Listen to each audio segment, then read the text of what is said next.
Hey guys, it's your boy Nighttails here, and it is finally here, part 2 of the What If the Demon Slayer Corps Had a Moon Hashira series. Now before I begin, I just want to say that I was shocked and blown away by the reception of the first one. I definitely didn't expect it to have, I think it's at 100 views right now. I just want to say thank you, and hey, let's just get right into it. Instead of demon slaying or recon for the mission or anything like that, we would actually start with a rather peaceful scene of Rengoku and Yoru eating together in a noodle bar. Yoru would laugh and say that he's actually really happy that of all the people that he could have been stuck on this mission with, that it was Rengoku, because Rengoku always knows where to find the best food. With a bright expression on his face, Rengoku would respond by saying that he might just have a nose for these things, which would make Yoru laugh some more and say that he definitely does, and that they need to go on more missions together if this is the Rengoku mission experience. Just then, a young demon slayer would walk into the room, who was obviously a little shaken up because he was in the presence of two Hashira, but nonetheless he would greet them accordingly, and Rengoku would invite him over to the table, and he would also order the same food they were having for him as well. The young demon slayer would praise them for their work last night for saving a young woman who was attacked by a demon, but Rengoku would simply say that they did not really do much because by the time they got there, the demon had already fled. But the young demon slayer would interject and say that if they hadn't arrived when they did, that the young woman probably wouldn't be alive right now, and that the doctor said that she'll recover fine with no scars, to which Rengoku and Yoru were visibly pleased. Rengoku would inquire of the bar owner on how business was going, trying to strike up casual conversation in a very kind, gentle-hearted way, but the conversation would be anything from casual.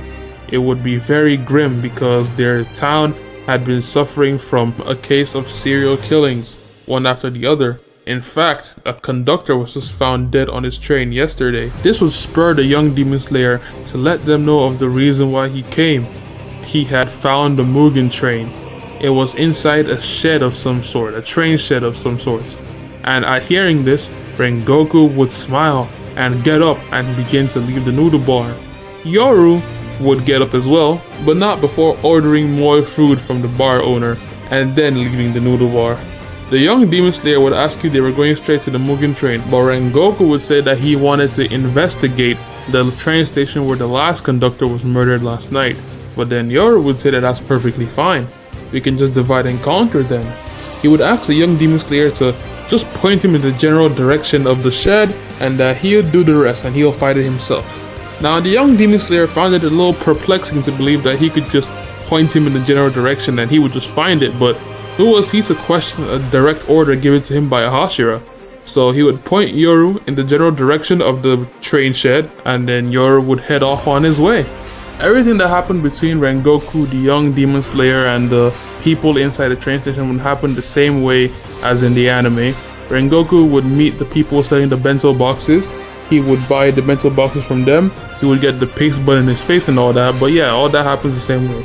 But on Yoru's end, Yoru, while heading towards the train shed, would actually be thinking about what happened at the Hashira meeting. He would be thinking primarily about Tanjiro and Nezuko, which is when we would get a flashback to 8 years prior to a young 12-year-old Yoru wandering about the snowy mountains, seemingly lost, only to come across a man wearing what happens to be orange and black kaori.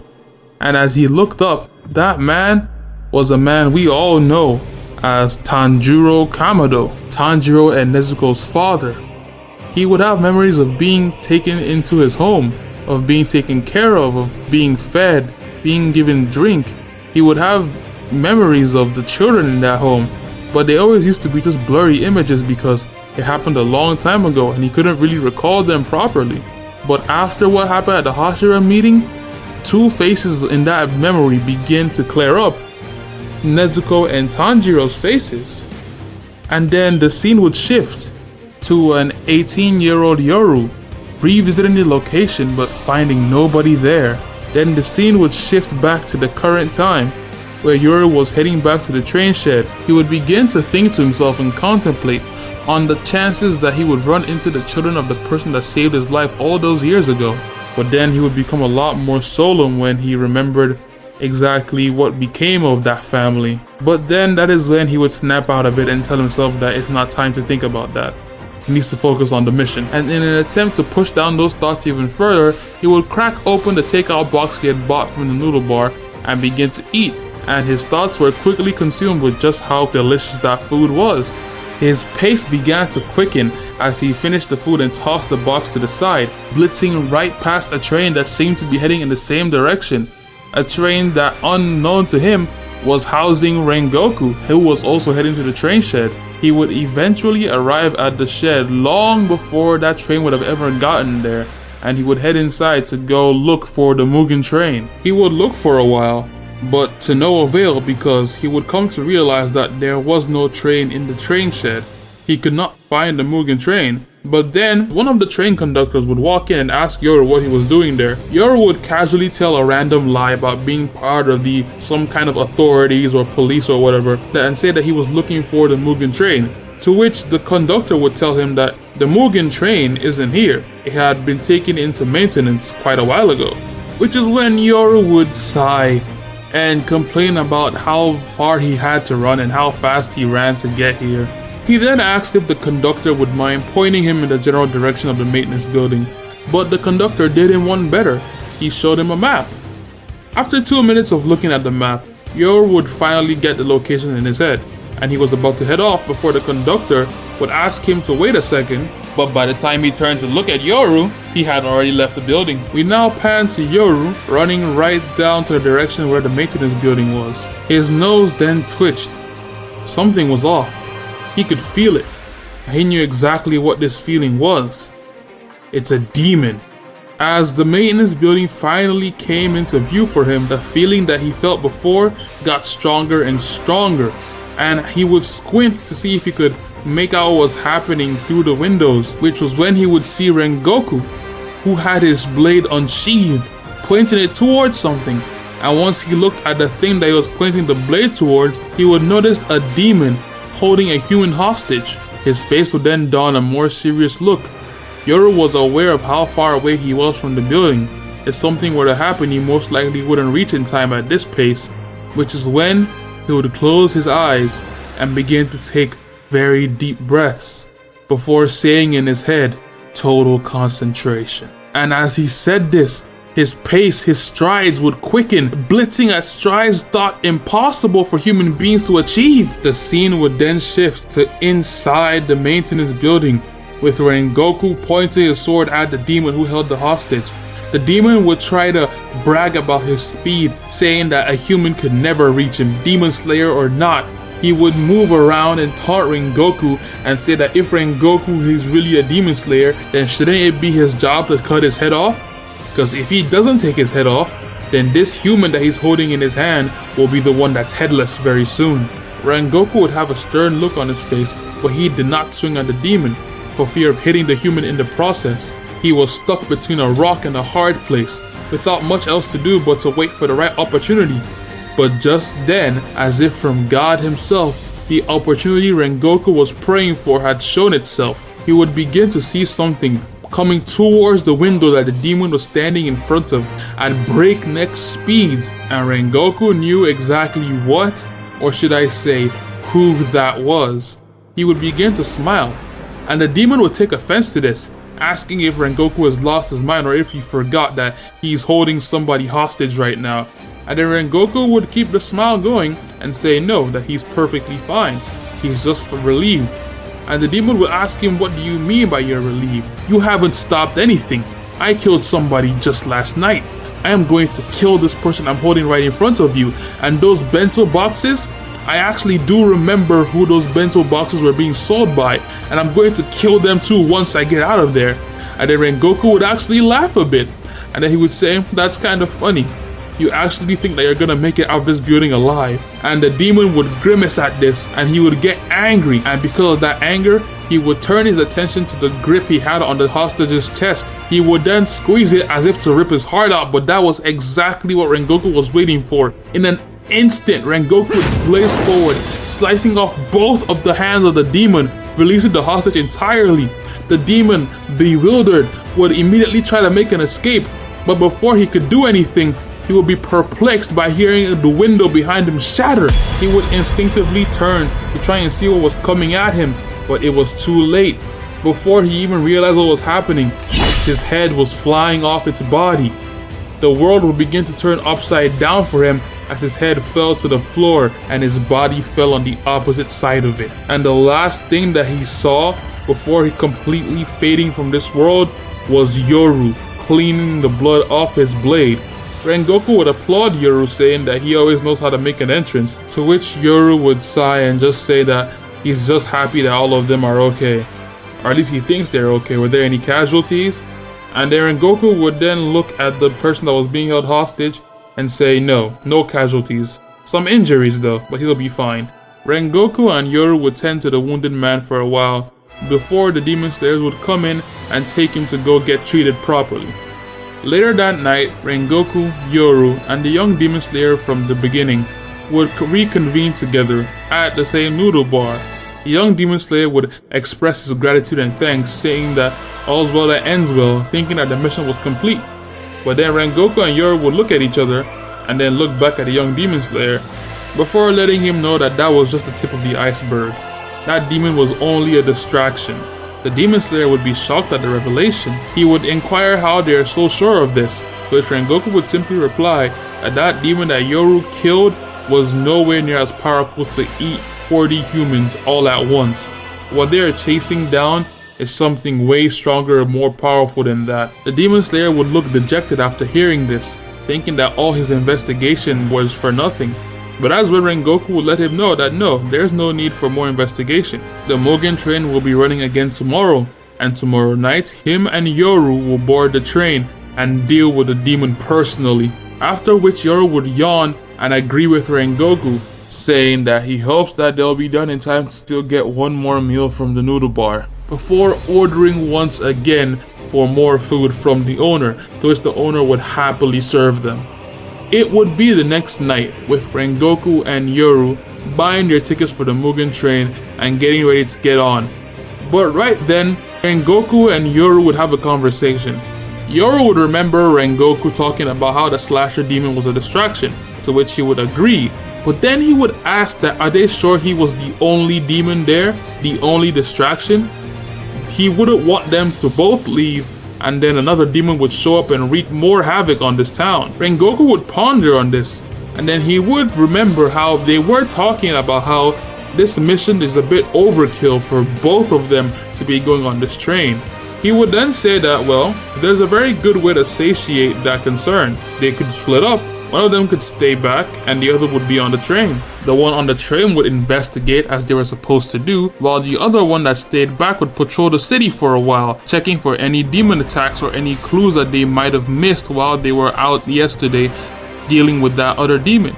And then Yoru would add to this by saying, and once that's done, the Hashira that stayed back could get on the Kage train, which seemed to be going on the same route as the Mugen Train, just a little bit later, and then group back up with the Hashira on the Mugen Train, to which they both agreed with smiles on their faces.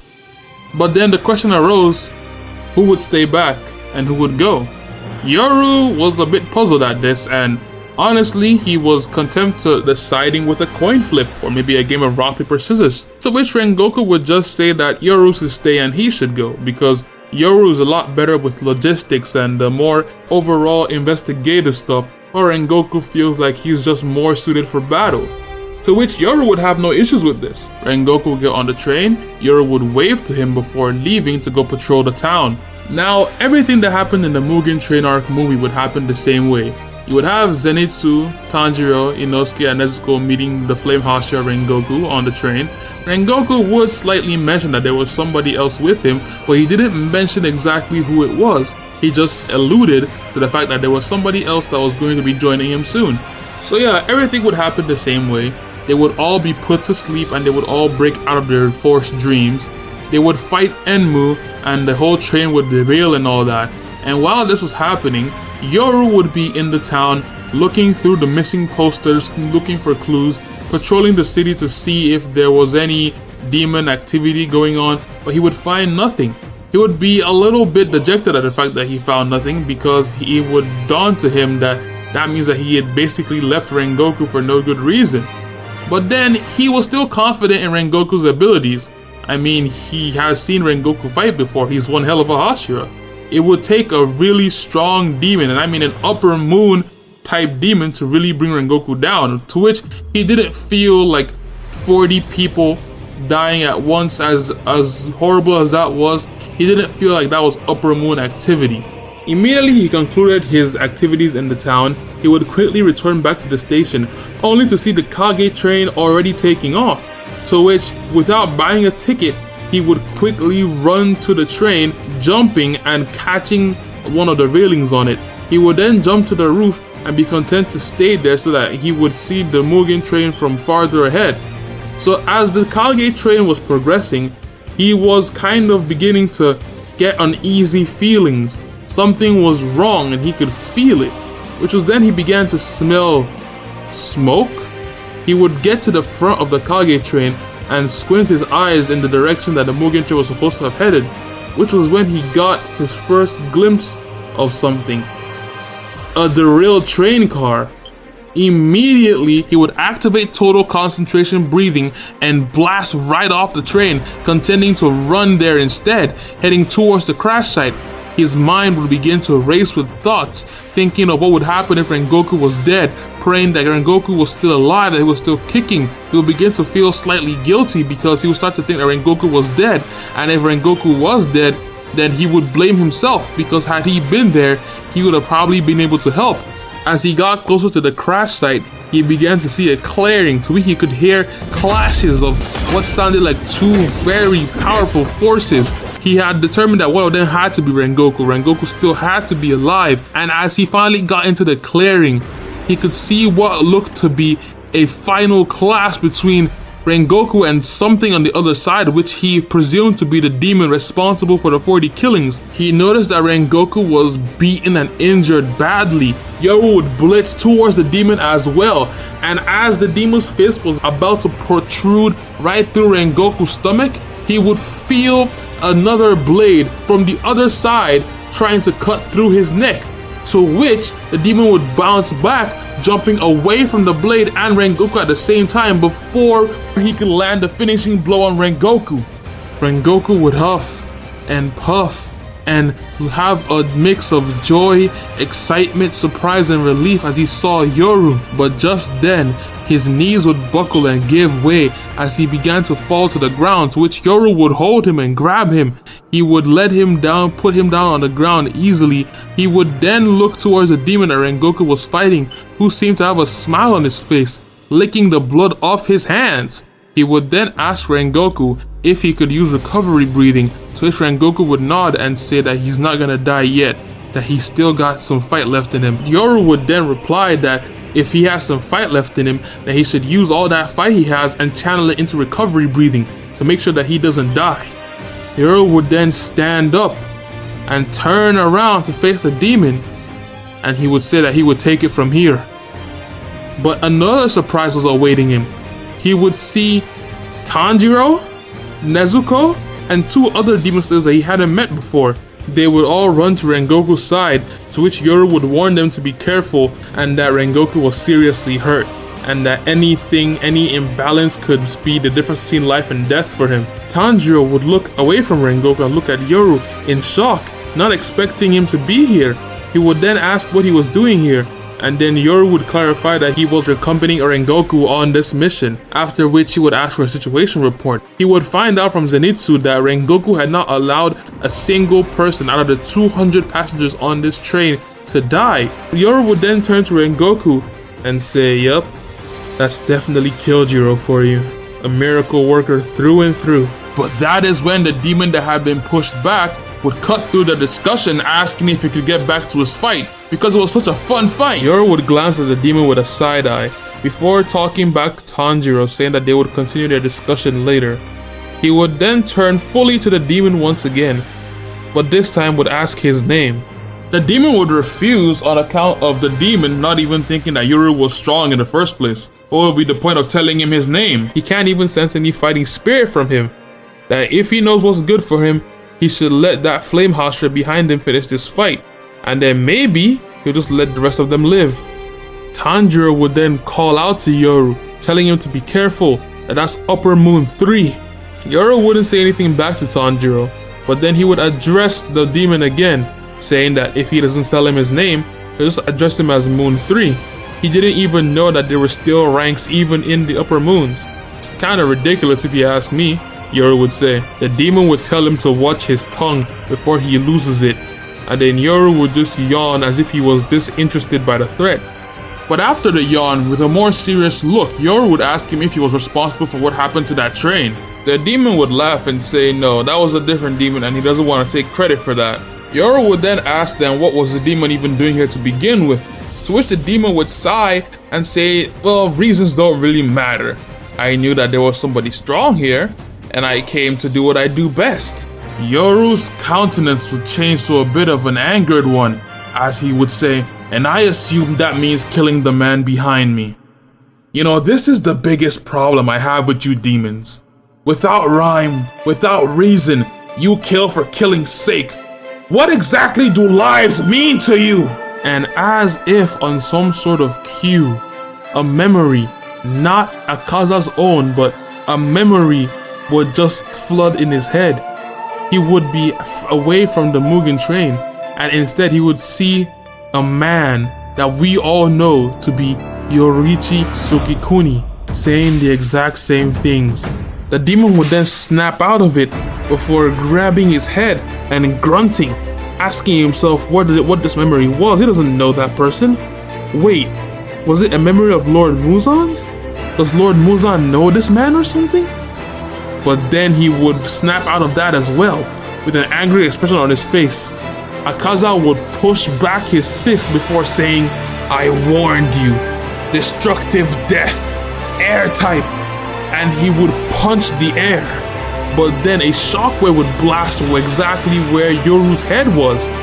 But then the smoke and dust would clear to reveal Yoru with his neck slightly bent, showing that he had dodged the attack by simply just moving his neck a little. Akaza would be shocked by what he saw as the smoke and dust cleared. He would mutter under his breath, Kokushibo? No, that's a human. How does that human look exactly like? And as he was thinking this, he would see the image of Kokushibo in his head, but then that image would contort into the image of Yoriichi as well, before snapping back to reality. The demon would begin to think that his mind was playing tricks on him. The demon would out of the blue ask for Yoru's name, and after a bit of contemplation, Yoru would then give it, saying that his name was Yoru Sugikuni, the Moon Hashira. Immediately he said that something would irk Akaza. He would think to himself, that name, that face. Why does that face make my skin crawl? Why does that name make me want to just not be here? Yoru would then call out and say that if Akaza is done daydreaming, he'd like to take his head now. The demon would still be deep in thought, thinking that is it because he took so much of Muzan's blood? But in the end it doesn't even matter. He's still human, no matter what he looks like. He's going to kill him like all the rest. He would then enter a fighting stance before saying, compass needle, and a compass would appear on the ground. Normally, this is how he would gauge the strength of his opponents, by seeing how strong they are from what their fighting spirit looks like. But once again, he couldn't see any fighting spirit from Yoru, which would make him hesitate a bit. But then Yoru would taunt him saying, come on, we don't have all day here. Which is when he would lunge at Yoru, dashing at breakneck speeds with a fist aimed right for his nose, which is when Yoru would take a breath and position himself in a fighting stance of his own before saying, moon breathing, evening. And before he finished the sentence, as the swing was about to happen, Akaza would see flashing images of Yoriichi and Kokushibo, both swinging their swords, and all those images told him was death. As on instinct, Akaza would dodge away, and the swing would happen as Yoru would say, palace! He would slash exactly where Akaza's neck would have been had Akaza actually gone forward with his attack. Yoru would look up from his slashing position and wonder, he dodged? Okay, let's try this then! And as he said that, as if he was able to flash step, he would appear right in front of Akaza with his blade aiming up, and Akaza would try to counter the sword, but before he knew it, both his wrists were slashed right off. But due to Akaza's insane regeneration speed, his hands would grow back immediately in a perfect position to grab Yoru by the throat. And he would attempt to do just that, but before his hands could even touch him, the blade that had gone up would come down and up again multiple times, slicing Akaza's fingers and his forearms as if they were pieces of sushi. As the next one would go for his knee, Akaza would be able to dodge around the blade, getting some more space and regrowing all his limbs. He would still be panting, not because he was already tired, but because it was more like he was fighting 3 people at once. Akaza's mind wasn't all the way there. Because of his experiences with fighting Kokushibo, trying to challenge him and losing horribly, and whatever was going on with Muzan's side of his memories, he couldn't properly focus on the fight. Tanjiro would say from the back, in shock and awe, and he would praise Yoru, saying he's actually pushing him back. But Rengoku would look in a more concerned manner, more confused. He would think to himself, that demon, why is his fighting so disorganized in comparison to what it was before? It's almost like something is hindering him from fighting Yoru the way he was just fighting me. And that is when Akaza would scream at the top of his lungs, as if trying to be rid of all the hindrances in his mind, screaming to himself that he is a warrior, that he would not allow some kind of mental destabilization to make him lose this fight. And that is when he would begin to lock in on Yoru once again, to which Yoru would then smile and say, "Oh, it looks like you're finally ready to fight." He would then growl as he lunged in at Yoru, and Yoru would position his blade to block his attack. They would begin to have a parlay of sword strikes and blows, Akaza not being able to land a blow on Yoru, while Yoru's attacks also being parried by Akaza's fists. As their parlay was going on, Yoru would say to Akaza that he hopes that this is the fight Akaza wanted. He seems to have really been enthralled by the idea of enjoying a good fight, because this is the last fight he's ever going to fight.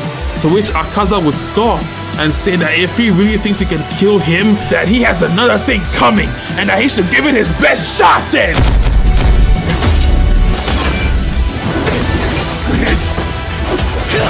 Yoru would think about that sentence for a second before dodging Akaza's next attack.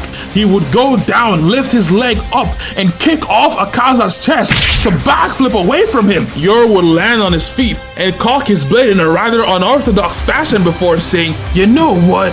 Sure, I'll take you up on that offer.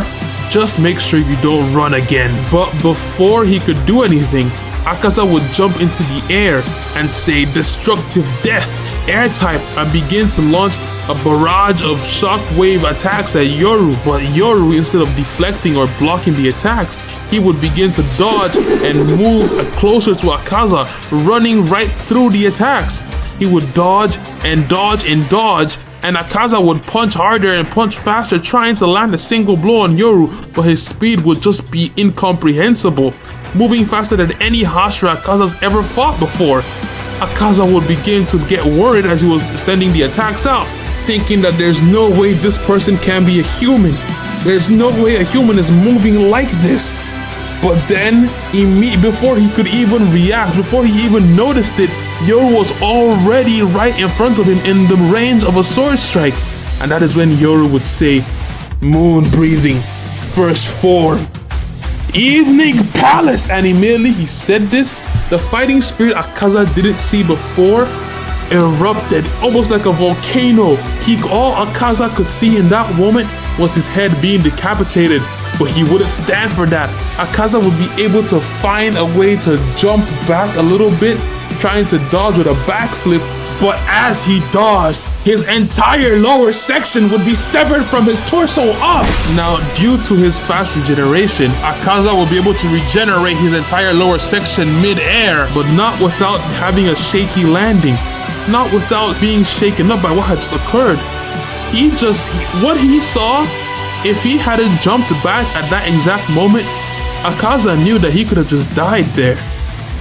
but that only served to make him angrier. He would lunge at breakneck speeds toward Yoru, to which Yoru tried to dodge again, but to Yoru's surprise, it would be a lot faster than before, so he would actually have to put up his sword to make space between Akaza's fist and Yoru's face. Yoru would then push Akaza to the side and jump to the other side himself, but Akaza wasn't done. Immediately he landed, he would try and land a spinning back heel kick on Yoru, to which Yoru would dodge, and to punish, he would slice Akaza's leg from the knee down, just clean, but the leg would grow back, and he would kick Yoru with the other leg, to which Yoru would dodge again and slice that one off, but again it would regenerate, and once again their parley would continue, but this time Yoru was landing his attacks, with Akaza's body parts being sliced off, but them just regenerating much faster than they were before. Tanjiro would look worried, saying that even if Yoru can keep up, his stamina is going to run out before Akaza does, and after a bit of flying limbs and countered strikes, they would push away from each other once again. Yoru would pant a little bit, and Akaza would simply have an angry expression on his face, but it would begin to calm as he began to say to himself, yeah, he is just a human after all. Doesn't matter how strong you are, the fact that you're human will always be a weakness. You can't beat me, regardless of whatever you look like.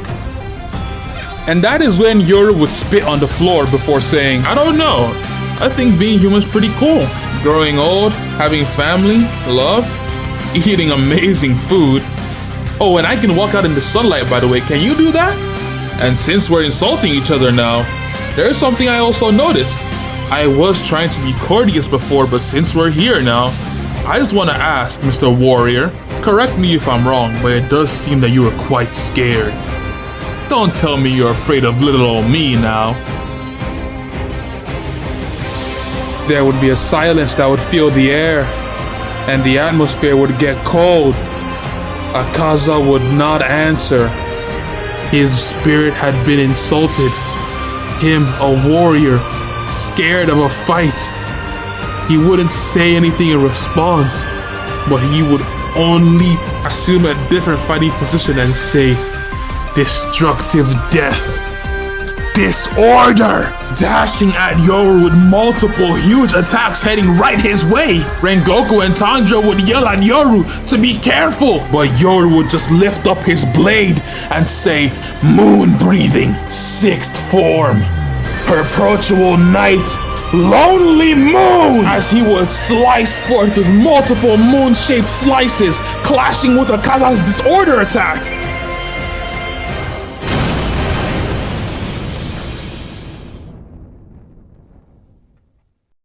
Akaza would lose sight of Yoru for a second, to which Yoru would move to his back and say, moon breathing, second form, pearl flower moon gazing, to which he would dash from behind Akaza, and Akaza would turn around, but it would be too late. All of his limbs would get slashed clean off, from his arms to his legs, and then the sword would swing back to his neck. And as he looked at the sword swing back to his neck, once again his vision would shift. Instead of Yoru, he would see Yoruichi swinging at his neck, to which instinctively Akaza's body would regenerate and twirl in a very awkward position to avoid the sword slash, jumping far away from Yoru. Yoru would fall back down to the ground, and then he would stand back up, but with a rather angry look on his face. You are scared, he would say. He would then say, no. You don't get to be scared. You don't get to be afraid of what's coming to you. After everything you've done to get to where you are. Look at how strong you are. I'm sure there's hundreds of people you've eaten, hundreds of lives you've ruined, families you turned apart. You don't get to feel fear anymore, demon. You don't have the right to, as he would lunge right at Akaza, and this time would be a lot more different than the rest of his other attacks. This time, Yoru would move with a blistering speed, and Tanjiro's eyes would widen as he saw something. The movements Yoru was making, Tanjiro recognized those movements. Akaza would jump back and use his air type to try and slow Yoru down, blast him away. At this point in time, it was less of a decision and more of a bodily instinct. All the senses in Akaza's body was telling him to flee. flee, run. It was almost like he wasn't in control of himself. He was just trying to do his best to not get killed by Yoru.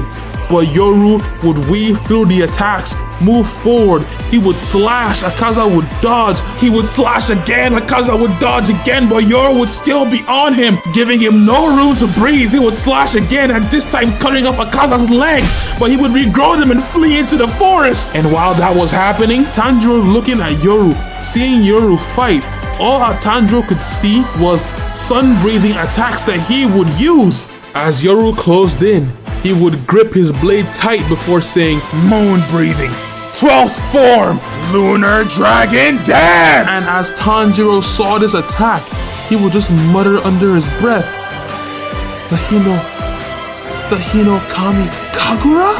As Akaza's body kept moving, in his mind, he would yell, "No, stop running! I am not a coward! You worthless body, listen to me!" But it was to no avail, because the body kept moving. It ventured into the woods, and Yoru was right behind him, going into the woods right behind him, yelling that there is no place that you're going to run that I will not find you. Akaza would then get another Muzan memory of Yoruichi saying the same thing, and finally finishing with, "I will hunt you down to the ends of the earth," which made his body move even faster. He even punched the ground so hard that a shockwave would blast Yoru back, as well as Akaza forward, and create a diversion for him to finally escape.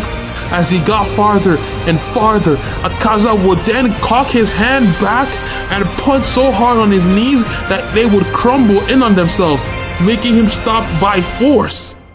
He would then take deep breaths. He would be down on his knees. He would punch the ground in frustration.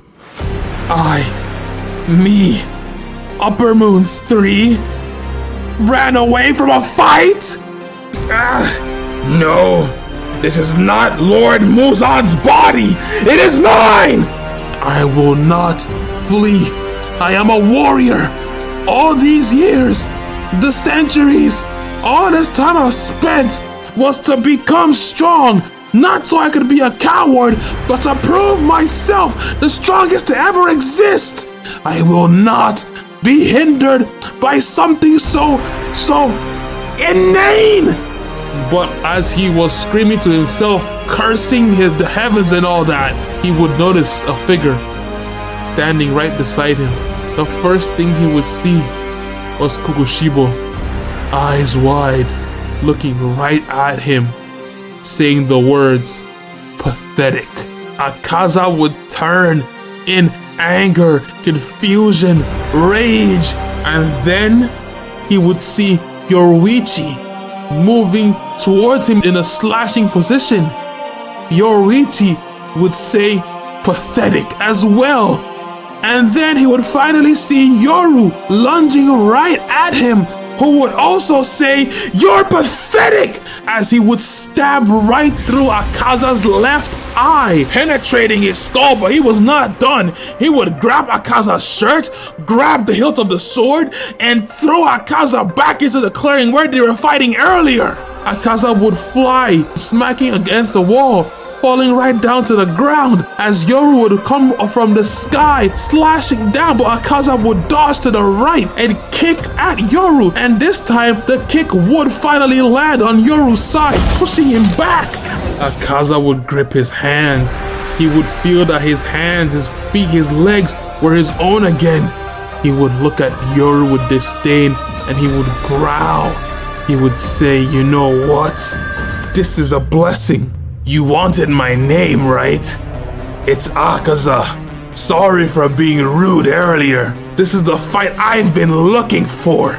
And there's no way, Lord Muzan or not, I am going to let him interfere with something like this." As his aura grew more destructive and more dangerous and larger, Yoru would enter a serious fighting stance because he could feel it. Something had changed. Whatever was hindering this monster before, it's gone now. Whatever I thought was going on before, looks like that demon has gotten over it. It's about to come at me with full power. On Upper Moon 3, huh? Let's do this! Akaza would then lunge at Yoru, With killer intent like never before, Yoru would use his moon-breathing sixth form again and slash Akaza into 3 separate vertical pieces. But almost as if he was unfazed, Akaza's body would reattach itself. He would enter a swinging kick formation. Yoru would block the kick, but the force of it would push him back. And while it pushed him back, Akaza would use the opportunity and leap at him and punch down on the ground, saying, 10,000 leaves, flashing willow. The impact would destroy the ground under Yoru. Yoru was about to fall through the ground, but before he did, he would jump up and use the debris to jump up into the air. But Akaza would do the same thing, lunging straight at Yoru. And this time, he would feint the attack and ended up punching Yoru right in the side, which would make Yoru cough out blood. But he would use the blood to his advantage. He would spit the blood in Akaza's eyes before slashing out his eyes. And he would attempt to slash down on Akaza's neck, but even without the eyes, Akaza would be able to dodge the attack, instead reversing it on Yoru, swinging the back of his heel on the back of Yoru's neck. So in order to defend, Yoru would have to slash his knee off, and he did just that, using Evening Palace to slash his knee and jumping away from Akaza. Yoru would look disheveled and tired, panting, and Akaza would funny enough look the same way, but it would only be for a second. He would immediately regain himself, running straight down on Yoru. He would feint an attack, but at which Yoru took the bait for and used his crown splitter, a kick right to the jaw. But Yoru would be able to put his sword down to at least block the kick, but it would still take him up, and Akaza would combo it into his flurry of explosive kicks. And while he was kicking, thinking he was hitting something, Yoru would come from behind, showing that he had actually dodged the attack, and cut Akaza's feet clean off before stabbing him in the chest and dragging him across the ground and slamming him into a wall. He would then dash towards the wall, trying to decapitate Akaza, but Akaza would move out the way before trying to retaliate with a blow of his own. But Yoru would parry the attack, and once again, they would have another parley of sword strikes, parries, strikes, punches, blows, attacks. But it became ever more evident that Akaza was getting the upper hand on him. Like Tanjiro had feared, Yoru's stamina would begin to decrease. What's wrong, Moon Hashira? For I thought you were going to kill me, Akaza would say, swinging at Yoru again, but Yoru would dodge, this time flipping over the hand, about to slash his neck, but Akaza would grab the blade and instead slam Yoru to a wall. And as Yoru hit the wall, he would cough up more blood, and Akaza was about to bash his face into the wall, but Yoru would use moon-breathing second form to slash both his arms off and push away from him. Yoru began to think, if I don't end this now, there won't be a later. I need to do something about this guy. Upfront attacks don't look like they're gonna work anymore. I think he might have awakened or something. Dang it. I could try. I haven't. No, it'll have to work. It will have to do. Yoru would then begin to breathe. He would put his fingers on his blade, take deep breaths, and then say, this one's a Yoru original. Moon breathing. Mirage of the eclipse. But he wouldn't strike or anything like that. Akaza would blink and everything would go black for a second. But when he opened his eyes, everything would be fine. Yoru would still be standing there. He would then say, at that attack that you were about to use on Rengoku, use it on me. Akaza would look. He would laugh and then say, you know what? Sure, who am I to stand against how a man wishes to die? And you know what? I never did apologize. As his aura grew more dangerous and wilder, I called you weak. You are anything but weak. You are the greatest fight I've ever had, Yorusuke Kuni! And he lunged forward, screaming annihilation as he came with a monstrous attack, hurling towards Yoru. Rengoku and Tanjiro would look out in desperation, screaming that he needs to dodge, do something, get out the way! But Yoru, instead of doing any of that, would lunge straight at the attack and say, moon breathing. advent of the man-eating monster. And to Akaza's eyes, what would look like 2 crescent moon slashes would then begin to look like jaws with jagged teeth about to devour him. But he didn't care. He was going for the kill. All he could think about was winning this fight and killing Yoru. He would go straight for the kill. And as his fist was about to go right through Yoru's stomach, it would do just that. It would penetrate. Akaza would smile, but he wouldn't feel anything. What was going on, he would think. He would then blink and see that there was nothing in front of him. But all he would feel next was cold steel piercing through his nape to the front of his neck. Yoru would be upside down behind him, piercing through his nape. Akaza would try to grab for the blade to make sure he doesn't get decapitated, but it was already too late. Yoru would scream at the top of his voice, moon breathing, 11th form, midnight sky! And a circular slash, a circular full moon slash would occur, taking Akaza's head clean off its body. Tanjiro would see this and could only think of his sun-breathing clear blue sky.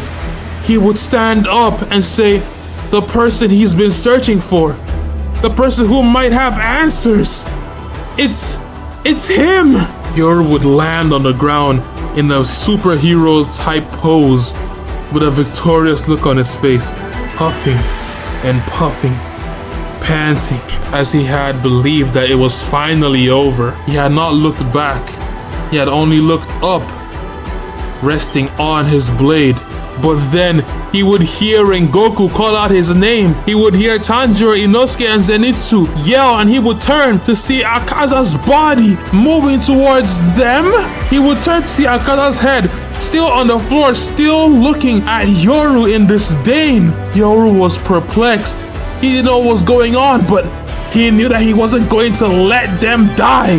The body would be going towards Rengoku, and Akaza's head would yell in a berserker fashion, flying planet, 1,000 wheels. It would be an upward kick, attempting to take the head right off Rengoku's head.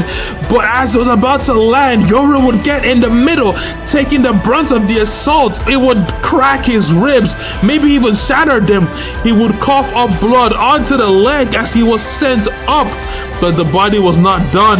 The head would yell, 8-layer demon core, but Yoru would bounce back down, coughing blood, yelling, moon breathing, 2nd form, pearl flower moon gazing, deflecting all the attacks. And then Akaza's head would scream, this is the end for all of you! And he would then yell at the top of his lungs, destructive death, final form, blue silver chaotic afterglow. And Yoru would see attacks coming at them from all sides, an omnidirectional attack. Rengoku was in no shape to fight. Those kids wouldn't be able to stand a single one of his attacks.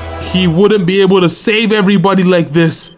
He might not be able to save himself, not unless he would throw away his Haori that had been torn in the fight, and he would reveal a second blade. He would grab the blade, he would breathe hard and say total concentration as the shockwave attacks were about to hit them.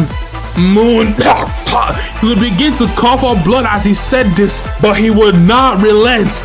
His veins would bulge, his muscles would tense, his eyes would become bloodshot red. He would say again, even with the blood leaking from his nose, leaking from his mouth, moon breathing, 5th form, moon spirit calamitous eddy. He would begin to swing the katanas wildly in ways that Tanjiro had not even thought that human beings could swing and bend their swords at speeds unknown to him. It would create a vortex of crescent moon blades surrounding them, blocking against all of the shockwave attacks that were coming from all directions. But even at that, some of them got through. One was about to hit Tanjiro right in the head, but Yoru would move to take the hit directly on his abdomen. One was about to hit Rengoku in the face. Yoru would move to take that one on his shoulder. he would be taking all the attacks that would get through. And Yoru would say, come on, body, don't fail me now. If some of these attacks are getting through, it's not the technique, it's me. I need to move quicker, swing harder, faster, more swings, more swings. Both of his pupils would white out as he would swing faster and harder. It would look like the swords are basically becoming one with the slashes. Tanjiro's eyes, Inosuke's eyes, and Zenitsu's eyes couldn't keep up at all. And Rengoku's eyes could barely keep up. It was like the swords were vanishing because of how fast he was moving them. And finally, every single hit from Akaza was being blocked. None were getting through. And he would yell, he would scream as he was deflecting the attacks. And finally the attacks would stop, and so would he. He would fall on his knees, coughing up blood, spitting on the floor, because he would be ragged, tired, which is when he would see Upper Moon 3, Akaza's body, the same way, also tired, also in disbelief of how he was still able to survive that. But it was still a demon body. It would quickly regain itself in attempts to finish the job. But Akaza had lost track of time. His head on the floor would look to the side. The sun was coming up.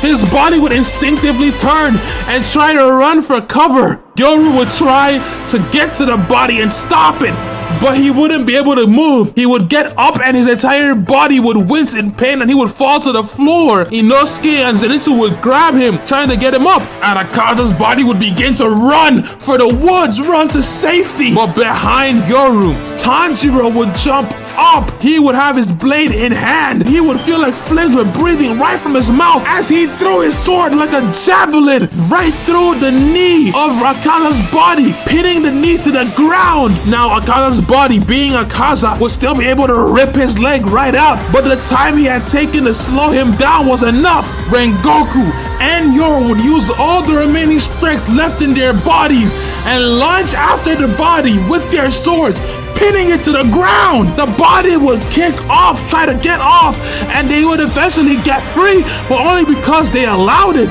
They would lift it up by themselves, pushing it up, and both of them will begin to swing wildly on the body, slicing it into bits and pieces as the sun came up like sushi. Yoru would look to the head, which seemed to be trying to move away. He would use his second sword and throw it right down on the head, keeping it in place. As the sun came up, the pieces of the body would try to mend together, but it was too late. It was beginning to burn away. The head would yell, "No! No!" But as the body burnt away, it would begin to curse under its breath. No! How did I lose? This guy, the Moon Hashira, is a monster. He would then look down in a more solemn nature, seeming to finally come to terms with his death. And then as his head would begin to burn away, he would say, "My one regret that I still have is that I couldn't kill that bastard, Doma." Ugh. Yoru would walk towards the head that was burning away, with little but the mouth left. It would then say that Hashira, Yoru, kill Doma. Kill, but Yoru would not care. Yoru would lift up the remainder of the skull by the sword and slice it in half as it burnt away. Yoru would then say, "What do I look like, heeding the final wishes of something like you?" Yoru would then fall right to the floor and pass out unconscious. Alright guys, that is the end of the Mugen Train arc for What If the Demon Slayer Course had a Moon Hashira. Let me know what you guys think in the comments. If you guys want more, let me know, and your support will definitely go a long way. This took me ages to record and edit, man, but hey, catch you guys later. Peace.